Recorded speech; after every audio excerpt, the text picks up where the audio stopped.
You're listening to Graveyard Show Classic. Podcast number 4, January 12th, 2009. Hi, this is Phedon Papamichael, the director From Within, and you're listening to The Graveyard Show.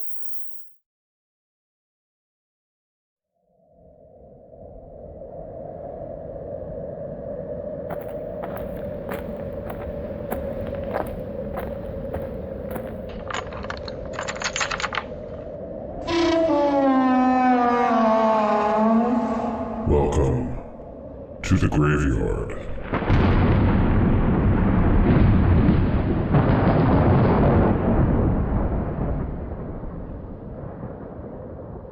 And welcome to this special edition of the Graveyard Show podcast. I am your caretaker. The graveyard is open. If I was able to get another director from the After Dark Horrorfest, this director is someone who comes from an extensive background of filmmaking. He has over 40 features to his credit, as well as over 100 commercials. He is one of the most well-known directors of photography in the film industry, and his film, From Within, is one of the 8 films to die for. And as you can hear in the background, we are wasting no time because this grave is for my next guest.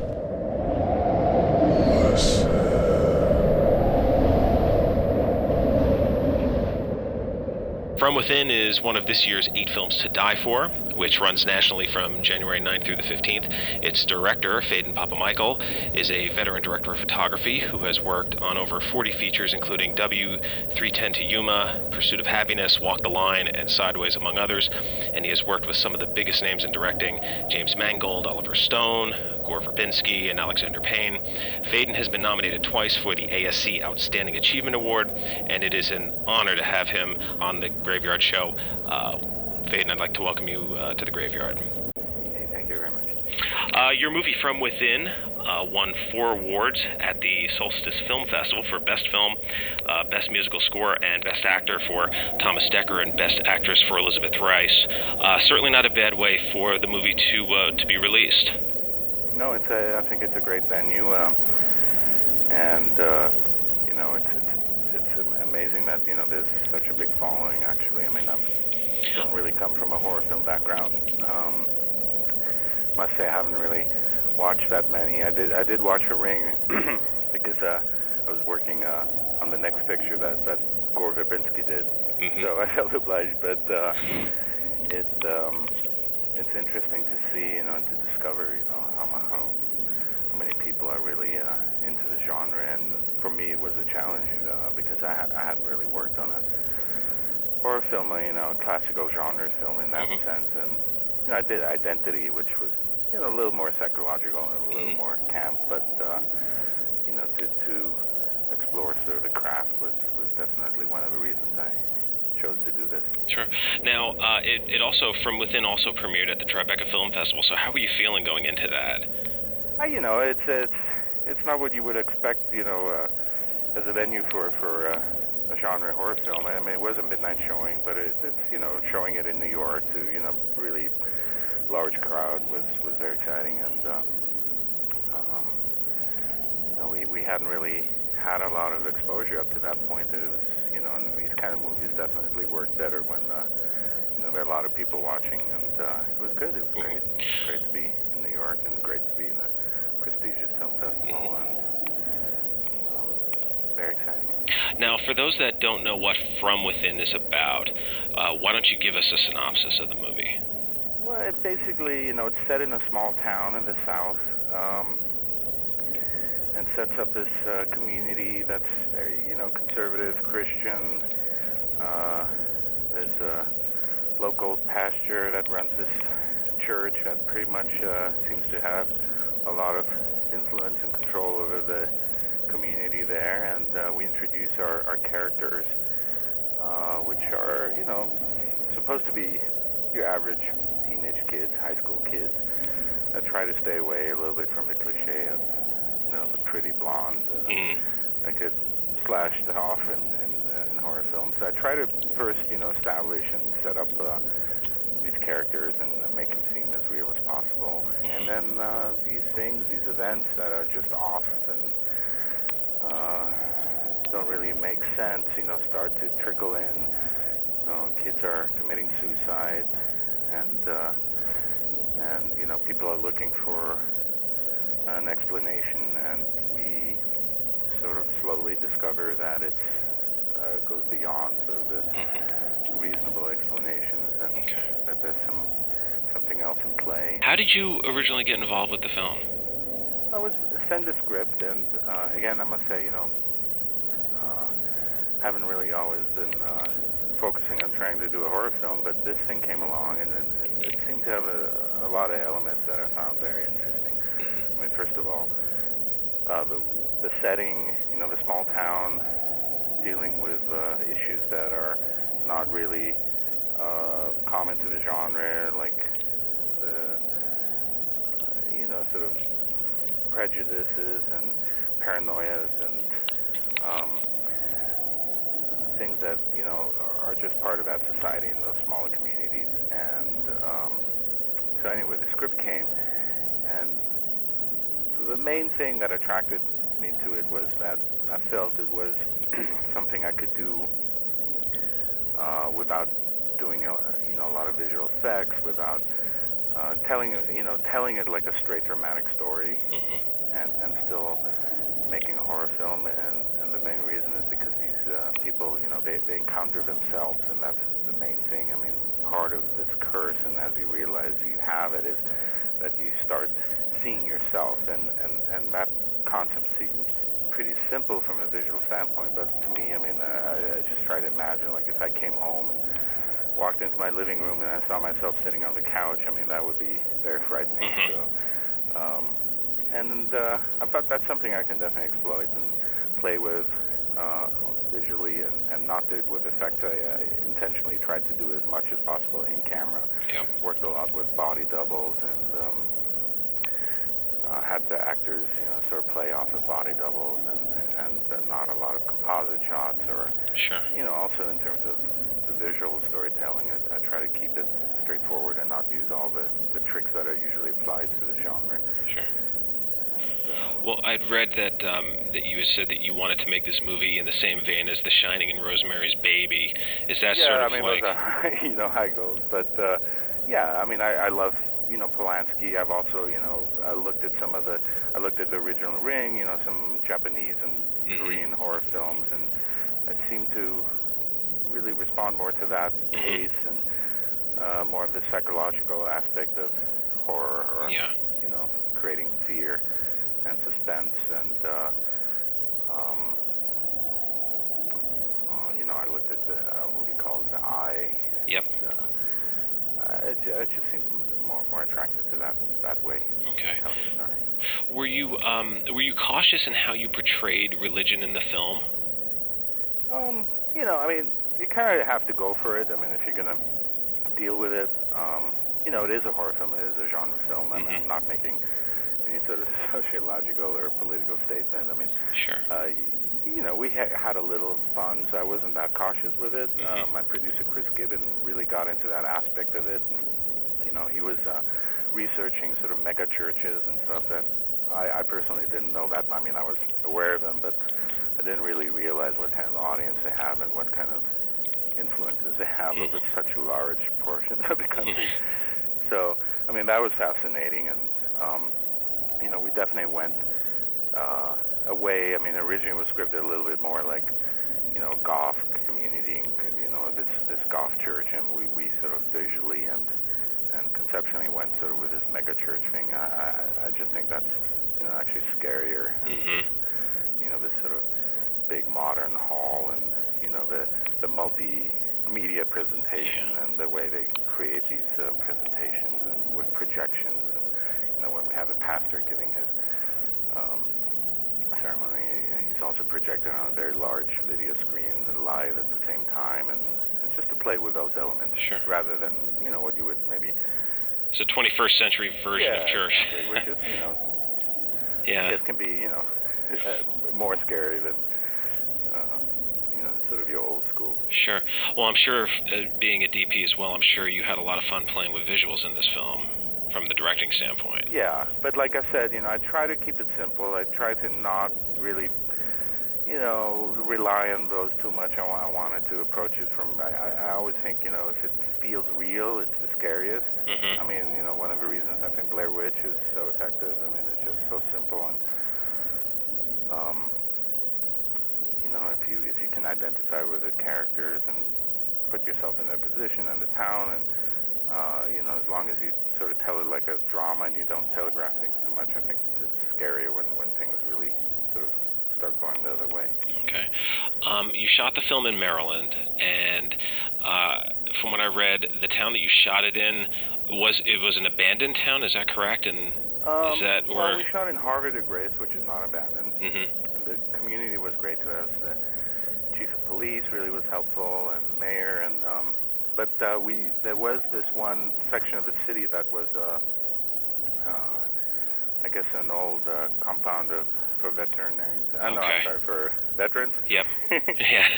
And so there were this whole part on the other side of the river that were these abandoned buildings, and this one mansion that we made our main mansion where the protagonist lives, and it was great for us. It was like having our own little personal back lot. And sure, yeah. Sold it completely. We did some stunts there. We set a car on fire, and it was very controllable and really ideal for us.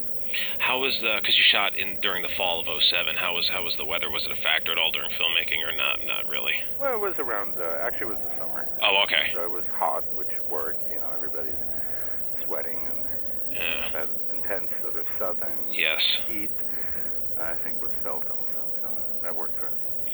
Now, did you ever hold cast rehearsals? Because I'm not sure exactly what kind of schedule you were working with, but I'm assuming that you probably had a pretty tight. Yeah, it was very tight. I think the final amount of shooting days was 24 or 25. Okay. But we, it was great because we moved out there. The cast, they're all young kids. Rumor Willis, Thomas Dekker, Elizabeth Rice. They were all able to come out, 4 or 5 days before the shoot, and we all sort of lived. I mean, we had rented this house where we all stayed and cooked in and had parties, so it was good. We sort of created our own little community, our own little small town vibe, and we would meet on the porch, and we'd go out to the locations and out to the little pier we shot on and do rehearsals. And I felt I had enough time for that, yeah. Okay. Now, I'd interviewed Adam Gierasch, who directed the movie Autopsy, which is in the 8 Films to Die For Festival. He comes from a writing and acting background, and one of the things he was talking about with this film, it was his first time directing, and he was saying he was learning the technical side, the nuts and bolts of it. Now, you come from that technical side. Right. Did you ever find yourself, because I know that From Within is your third feature that you directed. Yeah, I mean, I had directed a Showtime original called Sketch Artist about 18 years prior to that. Okay. Did you find that your strength was the technical side as opposed to working with the actors, or having been a DP on set and working with first team and second team, that it was easy? I feel very comfortable with actors because as a DP, I mean, a lot of my directors that I work with are first-time directors or come from a writing background, so they really rely on me for blocking and coverage and sort of working out the actors' movement. And since I have directed also, I'm very conscious of editing and how to piece it together, so it's pretty specific. But I do enjoy working very much with actors, and that's one of the main attractions for me to consider directing more. I just directed another film with Nick Nolte, and it's really, when you're a DP, very often, since you're only involved in the principal photography part, I mean, you seem to think that's, such a big, important element, and it is because you're capturing the script and you're telling the story visually. But, when you direct and you're involved in, in casting and rehearsing and then post, I think is, I love post. I mean, I love editing. I love putting music to it, sound mix. I mean, it just adds so many more layers that you can be involved with creatively. I mean, it really takes it to another level. And as a DP, then suddenly you realize, there's so much more to making a movie than, just shooting it, and I think it puts everything a little bit in perspective. But I love I love working with actors. I mean, even when I'm a DP, there's a lot of interaction and a lot of communication. I've worked with so many Academy Award winners, and it's just great. It's like all the different levels of experience. There's a lot of young kids who haven't done a lot, and then people like Dustin Hoffman and Susan Sarandon and Travolta, and it's great. To be able to apply all that. Yeah, it must be amazing, especially as a director now, being able to pull all that knowledge that you learned from having worked with directors like I mentioned earlier, Oliver Stone and Gore. It's great when you can take a little bit of something from every picture and every director. I certainly learn from everyone I've worked with. I have a lot of variety with my directors. A lot of variety with my pictures. It's very hard to, watch one of my pictures and go, Phedon shot that. It's, if you look at Sideways or Weatherman or Walk the Line, they're all visually very different. Pursuit of Happiness. So it's because the directors are all very different and they all have their own styles. And Oliver Stone, I just learned so much from him because he likes to, sort of keep all the balls up in the air and doesn't really rehearse that much on set.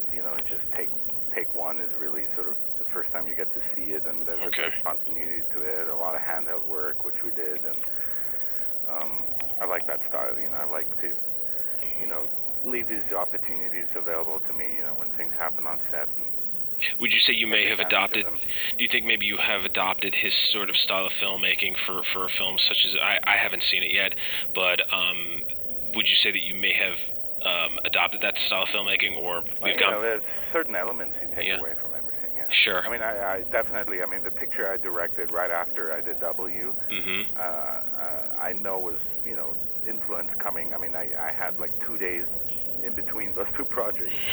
So I definitely came out of Oliver Stone mode. Yeah. Was driving my crew hard and, not giving them a lot of time and throwing everybody into position, It was kind of cool because I was working with Nick Nolte, who'd worked with Oliver, and so it's just like, okay, you're over here, okay, action, and then it just starts going, and you discover it, and a lot of things come out of it. He was talking about U-turn a lot. And how Bob Richardson shot U-turn, often when Oliver said cut, we just keep the camera rolling, and Nick just keeps going, so it's, but then there's Gore Verbinski, who's very precise. His background's commercials, everything's storyboarded. He's a very technical director. All the creative parts of his filmmaking really happen more in his pre-thought process and his storyboarding, going to locations. We take stills and really create precise frames that we reproduce later when we shoot. And the day we execute, the day we shoot, actually, it's very precise. It's almost like Hitchcockian way of capturing a story. And some many different methods. There's no one way to do it. But if you've been exposed to all these different parts of it, it's a great advantage. I certainly don't struggle with the technical part when I'm making the movie. It's really the movie. It's interesting, a movie. It's very, very hard to make a good movie because so many, you can have the right script, the right actors, everything can seem right, and it just doesn't work. It's tricky. It's sort of this lucky sort of little balance of different formulas that have to fall into place. And I keep saying this thing, a movie really gets created and made 3 times. I think it gets, born when it's conceived by the writer. Then it sort of redefines and reinvents itself when you shoot it. You have to sort of let the story and let the actors bring things to it, and it becomes its own new beast. And then you end up in the editing room with all the material you have, and you have to find the story in it and focus on the story and work with the material you have, and it kind of starts from scratch. Then it sort of goes back to the script. The problems you had in the script, or reappearing, and that's why it's very important to start off with the best material possible, but you kind of sort of reinvent it when you're editing it, and it's very fascinating, and if you're lucky and some things click into place, and you got a decent movie. Now, do you storyboard as a director? I don't. Okay. Because I really, I like to be very improvisational with the shots. I do have them in my head. I go in with a concept. I sort of pre-visualize them in my head, and it's not that hard for me to do. Other people I work with, they really need to do that, and it helps them. It's a process. But I kind of like to sort of watch a blocking, watch a rehearsal, and then decide what the shots are. Okay. And it's really not a storyboard. I mean, I might draw like an overhead diagram of the room and sort of, pencil in the camera positions just for the rest of the crew to sort of know where we're going.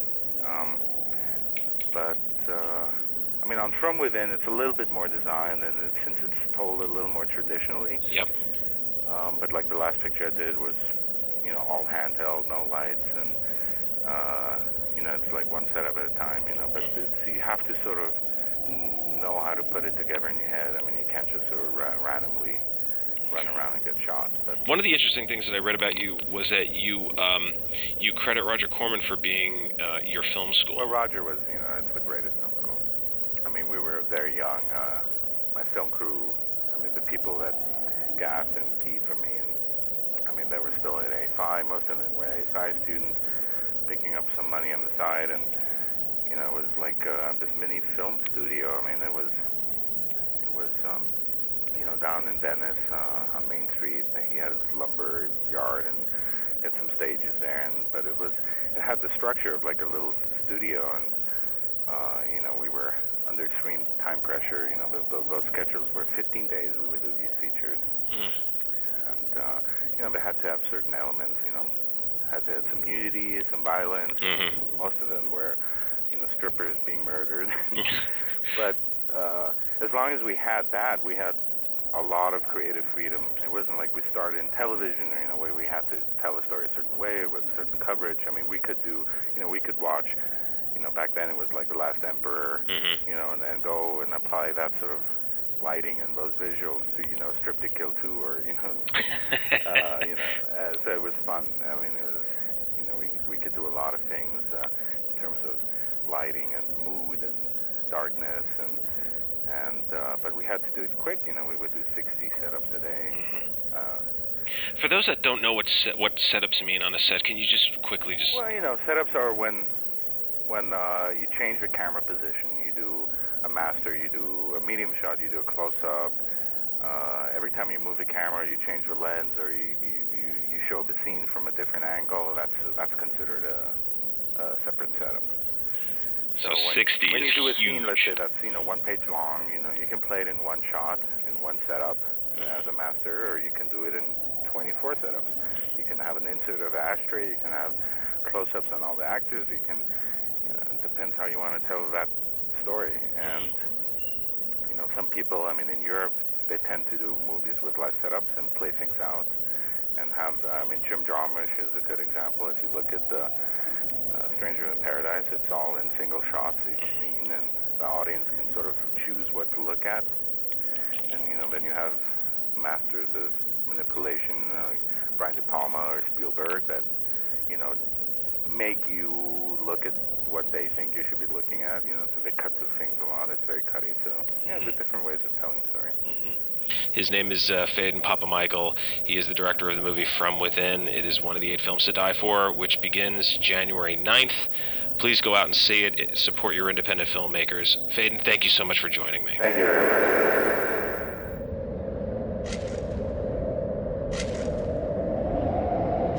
And once again, I would like to thank Phedon Papamichael for joining me in the graveyard. It was a great honor to have him on the show. And again, the After Dark Horrorfest, 8 films to die for, will be continuing until January 15th. So please, I hope all of you have either been able to get out and see some of these films or all of them. If you haven't, please, if you can, go out and support your independent filmmakers. I would like to thank all of you for once again joining me in the graveyard. And just a reminder, you can email me at caretaker@graveyardshow.com. That's caretaker@graveyardshow.com. And as always, I'd like to remind you, as you exit the graveyard, please lock the gate behind you. We wouldn't want anyone to get out. Until next time.